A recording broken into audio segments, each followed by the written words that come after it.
Alam mo, this country continues to be plagued with corruption. I have made a pledge to the people of the Philippines na yung oath of office ko, part of it really is to protect government interest. It does not say there, it's not included, but in its totality, that is what it means actually, protecting government interest.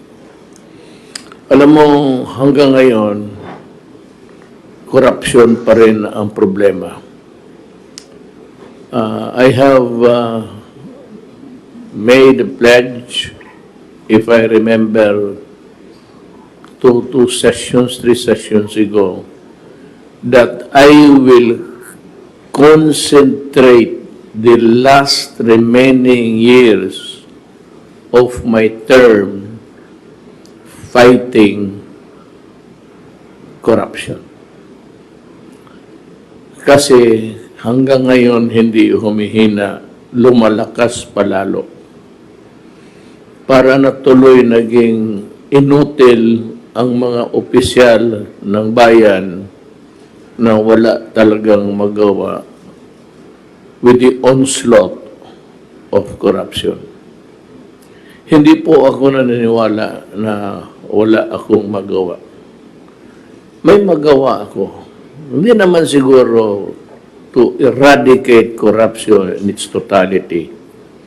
But I think kami, cabinet members, nandito sila nakikinig, in our own, not small, but in our dedication, we would come up a very strong stand against corruption. Eradication may be a part, but not all. Pero talagang hihirit ako. Ang una kong sabi ko, yayariin ko kayo yung sa PhilHealth. At tinutuo ko talaga. Marami na ngayon sa kanila na tinanggal. Yung iba nag-resign. But let me remind everybody in this government na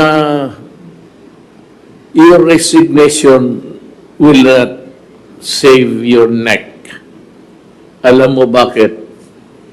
You are not allowed to resign if there is a pending case against you.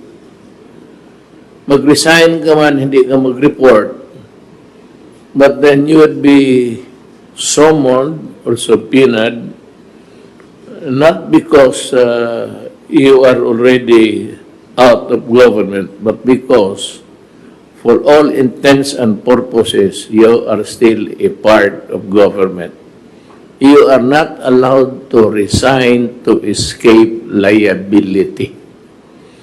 Kasi nakita ko sa PhilHealth, puro resignation dito, resignation doon.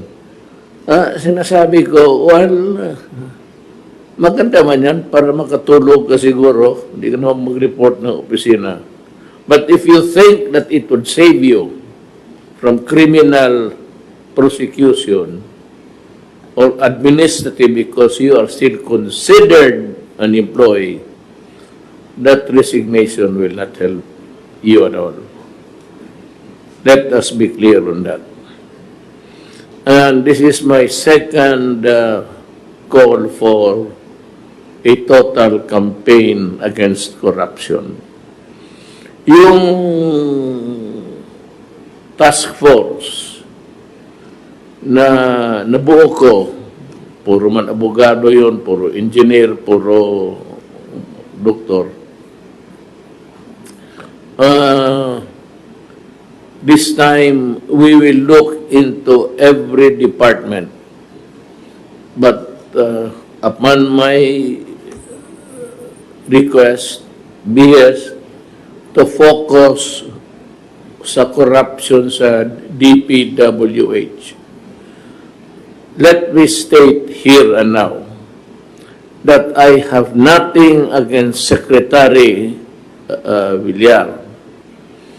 He's one of the hard-working at maraming accomplishments si Secretary Villar. But you know, accomplishments alone, to me, should not suffice. Laparo na sa akin. Hindi na ako Secretary Villar because it's not his job to be running after crooks. But it behooves upon me to see to it na itong corruption mahinto. Kundi, at least maputo na ng konti. So, we're expanding the investigations sa corruption sa agriculture with special focus sa DPWH. And at the same, I will order your suspension. I need not go to court.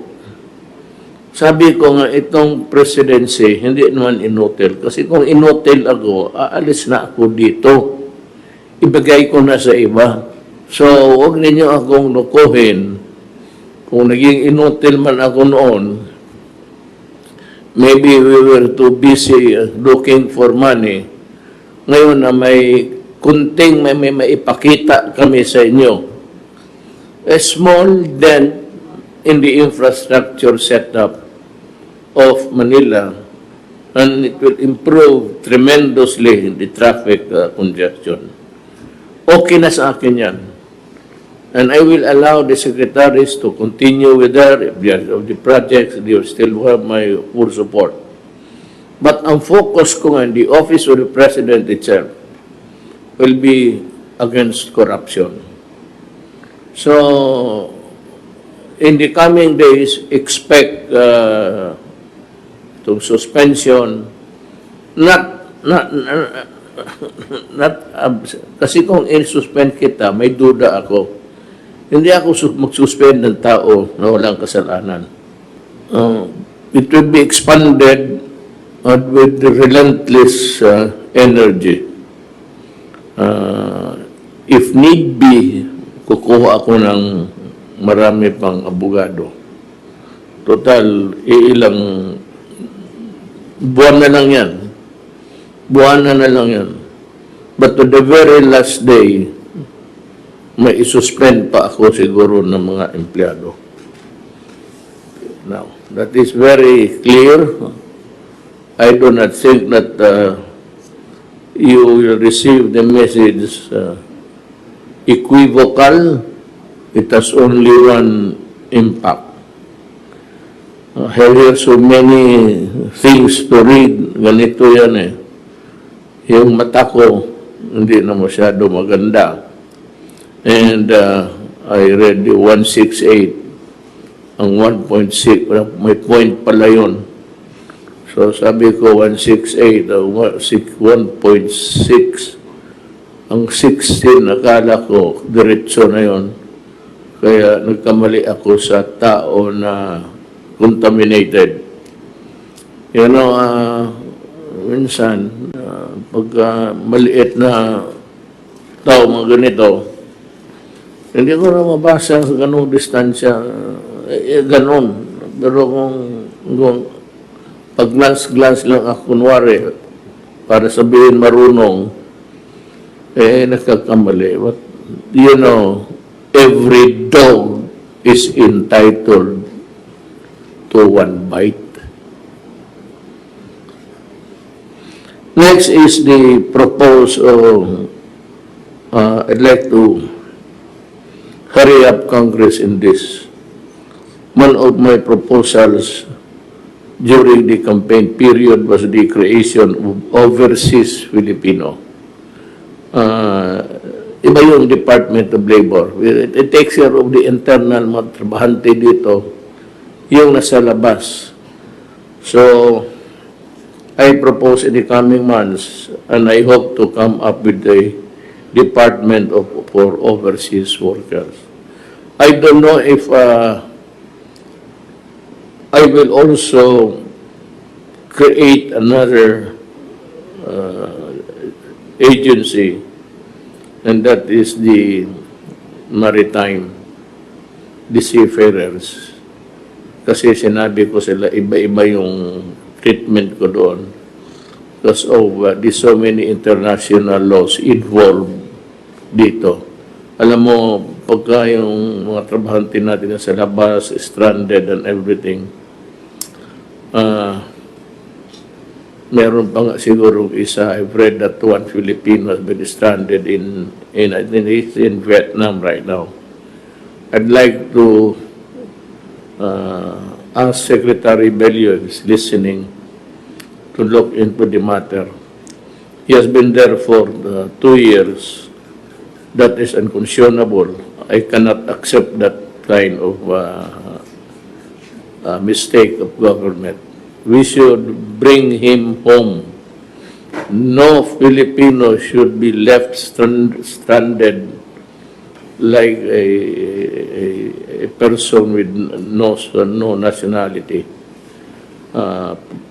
Tignan mabuti itong problema na to at baka ma-solve kaagad. I hope the Department of Labor would take this suggestion seriously.